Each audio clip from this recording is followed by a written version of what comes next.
mu gihe cyose umuntu agaragaye ko atakurikije doctrine z'itorero runaka biba ngombwa ko bamuheza ashyirwa inyuma y'itorero. Ni nko kuvuga ngo hano mu nzu nta muntu wemerewe kwinjiramo yambaye inkweto hari itapi.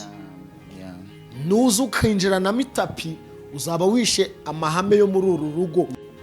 Nabonye ikintu cyiza umupasiteri witwa Dr. Paul Gitwaza Apostle yakoze cyo kugarura umuntu bita Pastor Barbara mu murimo w'Imana ritemera imisatsi no kudefiriza no kugira gute. Bibaye ngombwa ko akoze icyo kintu. Tumufata gute? Tumugira uziko n'umuntu muhura ntunamusuhuza abarakure bajya babikora ami kubera akibona amini yashyizeho dread ntaba kina gusuhuza umuntu uramujugunya ukamureka abantu umuntu mwaririmbanaga muri korari murahura kubera ko ngo yabaye mu katolike kubera ngo asengera ahandi kumusuhuza ntugira gute wirengagije amajoro mwararanye wirengagije intambara mwarwananye ariko mwidini baheruka bagushyize hanze ibindi byose bavugira ku ruhimbi ngo twakomeje kumukurikira ni ikinyoma ni scam. Uyu muntu rero wamaze gushyirwa hanze y'itorero umuntu atangiye gusemura Gitwaza ku myaka 14 ans akaba uyu munsi ari mama ubyaye kabiri. Ubwo ibintu byose yakoze ryajwe ryiza mwakunze mwumvaga guhera mu gitondo kugera nimugoroba ibyigisho byose bya Gitwaza abantu benshi babikundaga na kubera ruya mama kubera ko adivorcije icyo gise gituma ibindi bigize byose yakoze ubihindura ze. Hari ibintu ngera nkumva mbuze n'amagambo kuko abantu banze itorero abantu banze idini bararyanga. None hari n'igihe usanga hari umuntu wari uri mu nshingano zifata imyanzuro ugasanga wenda nta gifite ubwo bushobozi ibihe byaramuhiritse nawe uganire nawe arakubwira ati sha natwe turabizi ko hariya twarengeraga. Iyo ufashe umwana w'umuhungu cyangwa w'umukobwa imbere ku karubanda ahantu hari kamera wari ugiye kubwiriza aribyo twavugaga mu by'ukuri message Imana yaguhaye niyo niba yayiguhaye wayitangiye wayimuhaye privately ukayimuhera publicly urafata imbere y'abantu. Gospel today, the gospel message to the world. Korali yanyu mukunda ya ADPR Kabugaville Salem Choir yishimiye kubatumira mu gitaramo cyo kuramya Imana no guhembuka #1 worship experience ku nsanganyamatsiko usanga mu gitabo cya kabiri cya Timotheo igice cya mbere umurongo wa 9. Muri iki gitaramo tuzanagaburirwa ijambo ry'Imana n'umushumba mukuru w'itorero ADPR Pastor Izayi Ndayizeye. Muzacikwe rero dore ko Salem Choir izanamurika album yayo ya 4 kufatanye na Shilo Choir y'Imusanze, Nyarugenge Worship Team ndetse n'umuramyi Bosco Nshuti. Ku cyumweru tariki ya 30 Kanama 2026 muri Dove Hotel ku Gisozi guhera saa 8 z'amanywa kandi kwinjira n'ubuntu. Ku bindi bisobanuro mwaduhamagara kuri 0788 543 650. #1 Yesu Kristo fura mu kuzuka niwe rukundo rw'Imana. Haleluya. Ibihe byiza kandi amahoro n'imigisha yawe kuri we nshuti udukurikiye kuri Gospel Today. Twizere ko umeze neza. Urakoze cyane gufungura iki kiganiro utubereye umugisha. Niba ari ubwa mbere ugeze ahangaha kanda kuri subscribe cyangwa se s'abone ujye ubona ibiganiro byacu kandi kuri iyo nzogera. Abantu rero mwamaze gukora subscribe cyangwa se s'abone mwamaje kuba abo mu muryango wa Gospel Today. Turabakunda cyane, abakunda ibiganiro dukora, ababisharinga abandi, abajya muri comment mukandika mwe rwose tubyubaha kurushaho. Imana ibaho umugisha. Babyatweretse ko mwarebye kandi mwakurikiye ibitekerezo byanyu turabyubaha. Rero ndagusuhuje udukurikiye, niba ufite ibyo uri kunyuramo bitakoroheye ndagira nkubwire ngo Uwiteka niwe Mana. Ushobora kuba abantu barananiwe, inshuti zarananiwe, imiryango yarananiwe, ariko hejuru y'abo bose hari Imana ishobora byose. Wongera uyigirire icyizere, ukwiye kongera kwizera Imana bundi bushya, kubera yuko isezeranya niyo isohoza kandi igambirira, ni nayo ishyira mu bikorwa. Ibyo ubona bimeze nk'imisozi, ibyo ubona bimeze nk'amarira, umunsi w'ejo byaba byabaye ibisubizo. Wizere Imana kandi utuze umutima, bizagenda neza. Niba uri mu byishimo wishima ariko nturenze urugero, niba uri mu mubabaro kandi nanone wihangane. Nabikubwiye ngo Uwiteka niwe Mana. Nitwa Fidel Gatabazi, ndi kumwe na Amin Intashyo nk'uko bisanzwe, tubana muri After Church. Amin, tuguhaye ikaze. Murakoze cyane. Uracyari live? No, nari narangariye uyu muvandimwe. Aha ni muri press conference. Shagiye yambara amapantaro. Ariko Mana Nyagasani. So turabakirira. Murakoze cyane. Yari ari kureba umukobwa. Murakoze cyane. Murakoze kuduha ikaze kuri Gospel Today After Church. Ikiganiro kirimo kirarebwa n'abantu benshi cyane. Naratunguwe ku munsi w'ejo hari famille twagiye gusura. Hanyuma haza umwana w'umusore arambwira ati ngiye kukubwira ibintu ariko ntiwiyemere. Ndabwira ni ugiye kumbwira ko ndi mwiza, ko mbizi. Ngo umusore yabikubwira. Basigaye babitinyuka. Arambwira ati njya ntungurwa. Arabanza arambwira ati mu rugo iwacu bafite televiziyo nka kiriya gikuta, kuva hariya kugeza hariya. Ati bijya binungura iyo mbyutse mu gitondo ngasanga cousin wanjye yashyizemo ikiganiro After Church cyane na Fidel. Ntabwo kuki bigutungura. None arambwira ati nguzi ikintu kirenze ngo ukuntu bari kuvuga ngo man ngo baba abantu nahura nabo gute. No way. None ngiye urabizi sinkunda compliment mpita numva bimbangamira. Ndaterekera babarira rekera nari byo nyene. Ngo ukuntu bari kuvuga ngo babajama barareza. None umva ko yazambwira ititwa Kelly. Ngo nakwibuka ko ari we do. Abantu rero mamuhorana. Wambaye ikirezi namenye uko kera, ariko uwo mukazini wa Kelly turagusuje cyane hariya igasanze. Bamwe mu bantu badukunda cyane, nukuri ntabwo ari ibintu dufata for granted. Ni ibintu tubaha, turabyubaha cyane. Ni niyo mpamvu mubona dora tugaruka amanywa nijoro. Aba diaspora ndabasuje, mumererwe neza. Zishize sinakubwiye ngo diaspora bankunde. Byarangiye bagukunda. Batangiye kunkunda. Imana ishimwe. N'abandi rero mukomeze mukunda Amin.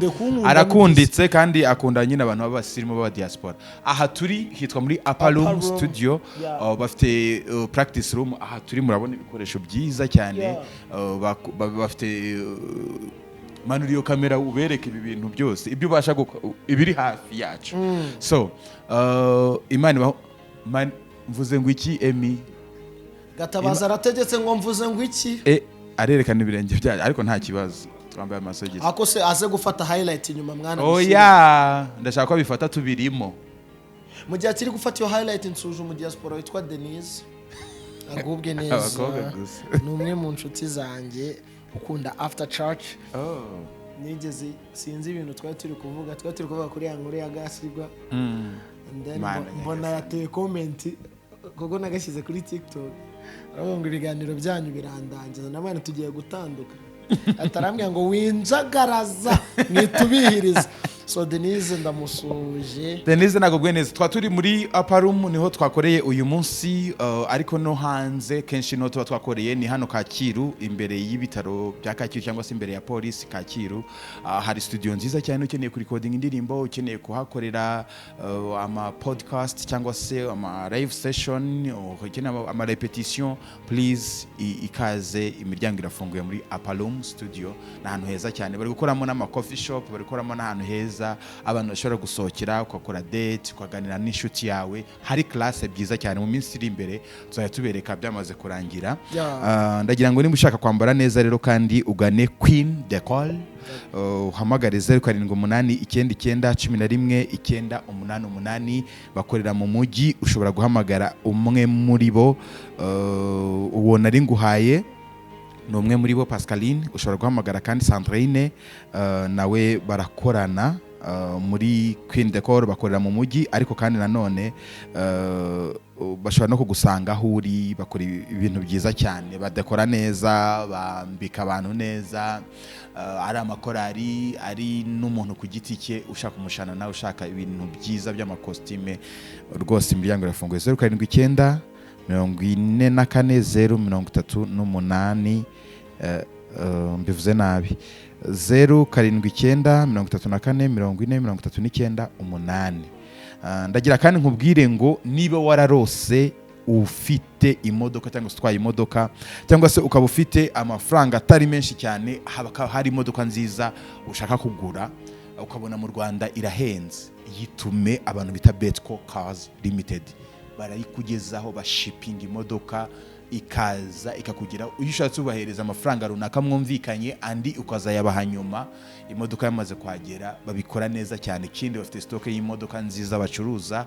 hariya muri Dubai Port i Masaka. Bahamagare rero kuri 07885183 cyangwa se ubandikire ku kamenyetso ko guteranya 82 104 63 Modoka nziza zituruka muri Korea za bien number 1 A1 za bien kabisa.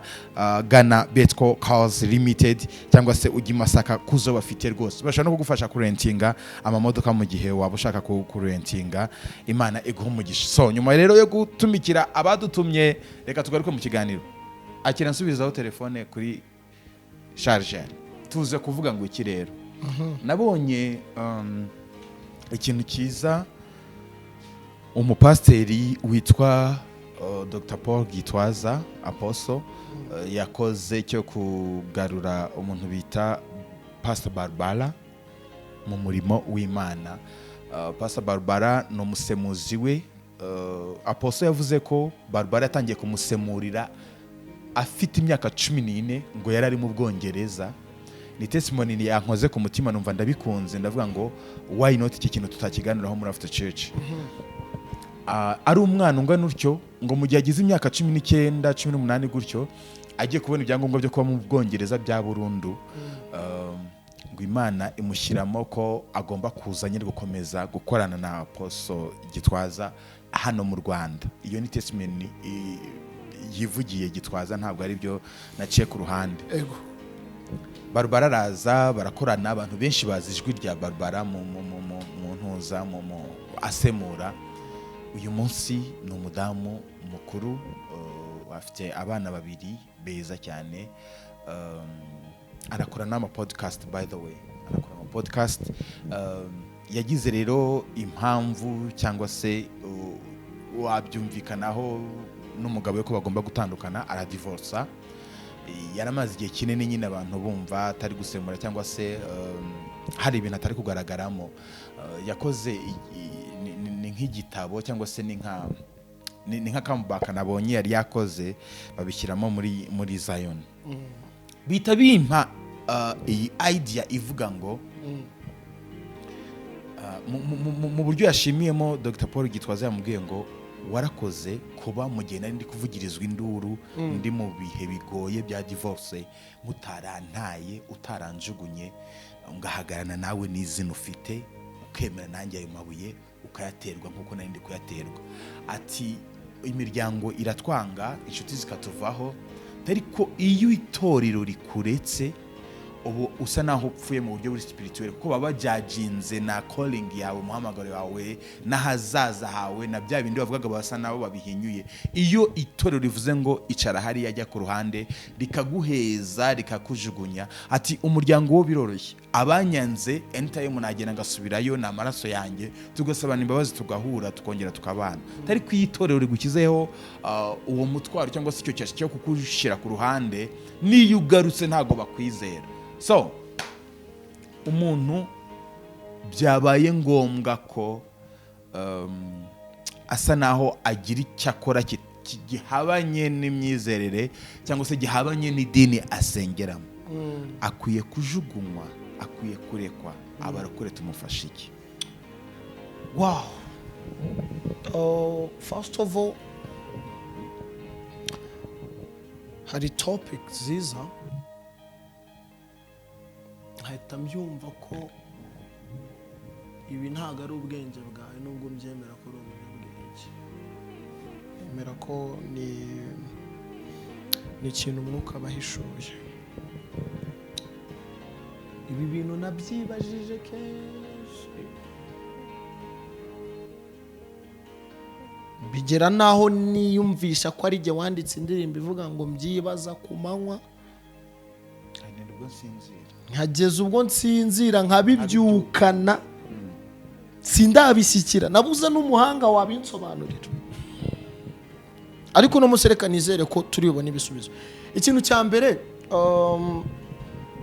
niba hari ikintu cyo kizwi, nigeze mbwira abantu ibintu bibiri bizatuma bitatu bishobora gutuma uguma mu itorero. Iyo mvuze itorero ubwo mba mvuze idini iryo ari ryo ryose usengeramo. Ufite amafaranga idini uzaribona ku rwego hari n'ibintu, hari ibintu umunyamafaranga akora mu idini ntihagire n'umureba, ariko rubanda rugufi rwabikora induru zikavuga bikaba icyaha. Kubera ko umukire we ni mwisaza uko muri mu nyubako araza kuba imifuka 15 yasiba inyubako zikomeza. Hari n'ukuntu nabonye abakire babavugisha siko bavugisha abakene. Umuntu ufite ubutunzi ni idini abamo. Umuntu wa kabiri, umuntu ufite impano aba mu idini. Hari ibintu byinshi umuntu ufite impano bamusangamo. Urabizore perezida muri ibyo ufite impano hari ibintu akora ukavuga ati ijwi rye ko tukirushaka se nta kundi, asa naho uhumirije ntacyo utabibonye. Ariko rubanda rugufi. Umuntu wa gatatu ari nawe nshaka gutindaho uba mu idini, ni umuntu ufite umuhamagaro kandi avuga neza. Uyu muntu ashobora kuba afite niyo mpano yo kuririmba, afite n'ubwo butunzi, ariko ashobora kuba ari n'uwo muntu adafite iyo mpano yo kuririmba, adafite n'ubwo butunzi. Ngaba abantu batatu bafite agaciro mu idini no munsi, kandi ni nako bizahora. Nigeze nibaza rimwe, Yesu yigeze asanga abantu bashungereye umugore benda kumutera amabuye ngo yakoze icyaha cyo gusambana. Atera intambwe ahagarara imbere, yandika hasi ngo utarakoze icyaha bari bumutera ibuye. Bose barasoma bagenda bavamo umwe ku wundi. Ndaza kwemera ko hari inshingano umuntu ahabwa nk'umushumba, hari inshingano umuntu ahabwa nk'umukuru w'itorero, hari inshingano umuntu ahabwa nka runaka nk'umubishop nk'iki, kandi abagomba kuzikurikiza. Ariko no musi ndashaka tubanze twibaze gato Fide, gutengwa n'iki kugira ngo tuze kugera kuri icyo kintu. Umuntu watenzwe afatwa ate? Gutengwa n'iki? Nabwiye Fideli ni umuntu mukuru, hari ibintu abazi. Bivuga ko umuntu bamutenga cyangwa se bamuheza. Kera hari n'imvugo bakoreshaga yo kumuca. Guca byari bibi, imvugo mbi cyane. Ariko ubu ngubu hari imvugo ivuga ngo ni ukumuheza. Mu gihe cyose umuntu agaragaye ko atakurikije doctrine z'itorero runaka, biba ngombwa ko bamuheza, ashyirwa inyuma y'itorero. Ni nko kuvuga ngo hano mu nzu nta muntu wemerewe kwinjiramo yambaye inkweto hari itapi. Nuza ukinjiranamo itapi uzaba wishe amahame yo muri uru rugo tugushyize hanze. Ariko buryo iyo tugushyize hanze niba bizo ngo turakujugunye, tugushyize hanze ngo witekerezeho, urekonese ko wakoze ibibi, tunagume tukwegera tukuganiriza tuti buriya biriya bintu wakoze ntibikwiriye, none numara kongera gusubirana wongere ugaruke. Ariko mu idini baheruka bagushyize hanze bita birangiye. Ibindi byose bavugira ku ruhimbi ngo twakomeje kumukurikira ni ikinyoma, ni scam. Uyu muntu rero wamaze gushyirwa hanze y'itorero y'idini, cyonongeye no kuvuga itorero hanze y'idini, kuko itorero rya Kristo riri mu ibanga. Ashobora kujyayo, reka tuvuge uwagiyeyo kuko nyine biramuhamara merita kuba riri hanze, kuko ntabwo ushobora kumbwira ngo wari umuririmbyi uteruye umugore w'abandi, wari umuririmbyi urarwanye, wari umuririmbyi, hari ibintu ukora hakabura ingingo n'imwe yatuma n'abo bakire navuze ikintu cy'abakire babakorera bashobora kutamuvuga imbere ngo bamuhagaritse bakabimubwira rero wowe bakabimubwira ku ruhande. None se Fide, uyu muntu twamaze guheza akajya hanze, ibyo byose twamaze gukurikirana, utekereza ko ari bangahe bageze hanze bakagira umutima wo kugaruka nk'uko kwa Barbara? Ni bangahe bagarutse? Ni bake bagaruka paraporo y'abakabaye kuba bagaruka, kubera yuko aba bashumba, aba bayobozi baheruka baca umuntu bamutenga, nyuma nta follow up bakora. That's my point. Yeah, that's your point, which is good. Turi kuvuga ngo guheza umuntu, ibyo turabyemera, wakoze ibinyuranyije wenda n'itorero n'amategeko cyangwa se nuko nyine imyemerere yacu iri, ibyo byo reka tubyemere. Ariko noneho afatwa te? Barbara we arashimira Gitwaza muvuga ngo mu gihe ndi kwiruka kuri divorce, kuko mu by'ukuri umuntu ashobora kuba mu rugo haba ibintu byinshi nk'uko wabivuze, umuntu ari kurwana n'ibintu biri iwe mu rugo, kandi noneho turi kumutera amabuye kuko ari we tuzi, ariko umupati nawe ntabwo tumuzi, kumbe niwe yenda kibazo, kandi aracyafite rya shaka ry'umurimo w'Imana. Ntabwo bikuye kubera yuko ya divorceje cyangwa se ari muri divorce bisobanuye yuko umwuka w'Imana wamuveho, cyangwa se ko yakuweho ubwiza bw'Imana, cyangwa se kwa gusemura atari busemure, cyangwa se amavuta ari bumuveho. Nta hantu bihuriye. Urumva, niba umuntu afashe ya mbere akavuga ngo we yaranabidekarate mfite ikibazo iki n'iki gutya na gutya, ni muri processes zinizi, hari bitumvikanweho nyine ngiye guca hano. So turi kwibaza ngo niba umuntu hari ibyo atumvikanyeho n'umupati nawe, niba umuntu bibaye ngombwa ko agwa mu ikosa rituma doctrine z'itorero cyangwa se idini asengeramo aba nk'uhejwe agashyirwa ku ruhande, ariko niyo atahezwa nanone akaba ari mu kibazo runaka, ari mu rubanza, arafunzwe azira ikintu runaka, itorero tumufata gute? Abamambure bamufata gute? Baramujugunya. Umwana w'umukobwa yarari mu itorero n'urugero ritemera imisatsi no kudefiriza no kugira gute, bibaye ngombwa ko akoze icyo kintu, tumufata gute? Tumugira uziko n'umuntu muhura ntunamusuhuze, abarakure bajya babikora kubera akibona Amini yashyizeho dread ntaba kina gusuhuza. None se usibye izi dread ziri ku mutwe wanjye, ikindi kibazo mfitanye na Gatabazi ni iki kiri gutuma atari kunsuhuza? Naguye kuri video imwe, numva hari abantu bafite ubwenge, hari umusore naramufollowinze yagiye atanga ingero za jugement iba inside y'abantu bitewe n'ukuntu twigishijwe, bitewe n'ahantu twakuriye na culture ariko itandukanye na realite. Agafata ifoto y'umusore umeze nkanjye, right, wambaye karuvati, uriho akaordinaire, ugaragara nkaho ndi innocent, iruhande rwanjye akashyira umusore ufite dreads n'amatatu, yambaye n'amadeshire anatoboye. Aravuga ati uyu musore ari we ngewe ugaragara neza, nshobora kuba nk'urumogi, uyu nguyu atarunywa. You get that? Afashe umukobwa wambaye ijipo ndende watwikire kugeza hasi, yambaye ibitambara, afashe undi yambaye mini n'utuntu tumeze gutya. Aravuga ati uyu mukobwa wambaye ashobora kuba adasambana, uyu nguyu wambaye birebire asambana. Ikibazo cya mbere dufite ubwo twebwe ikintu turi kuvuga kuri uyu mukristo wakoze ibitandukanye ariko bitamuturutseho, exactly, atanaguye completely.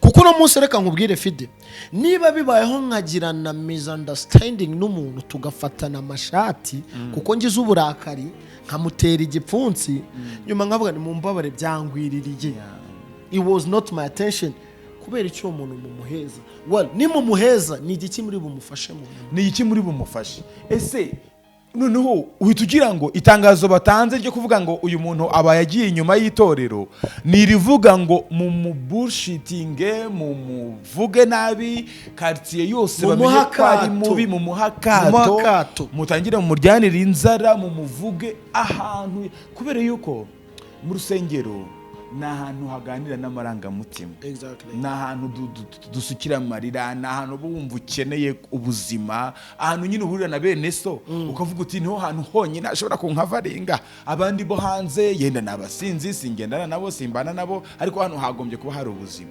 none niba na Kristo yaravuze ngo iyo ntama imwe ndata 99 ngende nyishake uzantu yaciye mu bihanamanga mu bintu bibi ahantu bishatse bangwira ntago rero yagiye ahantu heza iyo ari kurorongotana igaca ahantu muri kaburimbi kagenda watanga n'itangazo kagaruka ariko nahantu habi hasa nabi ibyo bintu uri kubona yagiyemo bisa naho ari umwanda wagombye kumugaruza ubugwaneza ukabimukuramo mu buryo bwiza utamuhutaje utamukubise niba umuntu uriya mugore bateye bagomba gutera amabuye biriya bintu yari yabikoze cyane ariko anabyemera utagira ngo buriya Kristo yapfuye kuvuga ngo utarakoze icyaha namwe yarebye mu mutima w'uriya mugore abona harimo gucamo bugufi byonyine kwemera kuza kugwa aho ngaho imbere ye ni ukuvuga ngo hari harimo cya kintu cyo guca bugufi yagomera no kubabwira ati muyanterera aho muyanterera si ngombwa muyanterera imbere ya yose ariko yavuze ati ningera kuri Yesu ndama afite ubuzima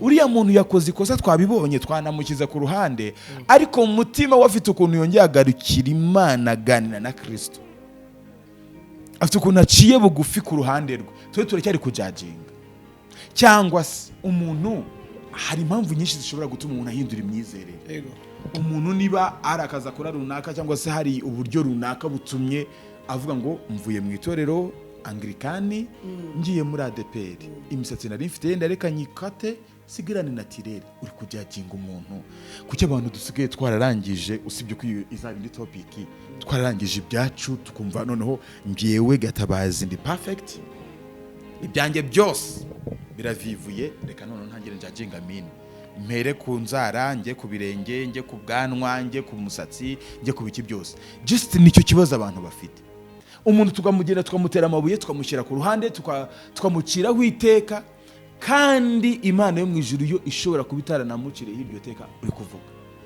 none se Fide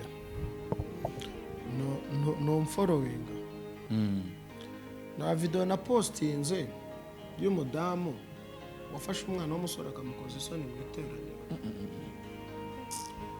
ya video no yize ihora imbabazi niba hari ikintu kandi noneho ntigira na saza bya bindi wavuze ejo uriya mwana azaba uzi ko bashobora ari nk'umusore ubu ngubu yarakuze birenze kuri iki ejo ni umupapa umugore we n'abana bari kurebera hari ibintu nshaka kubwira abayobozi ngemba numva ari nacyo kintu kuko hari ibintu ngeraho nkumva mbuze n'amagambo kuko abantu banze itorero abantu banze idini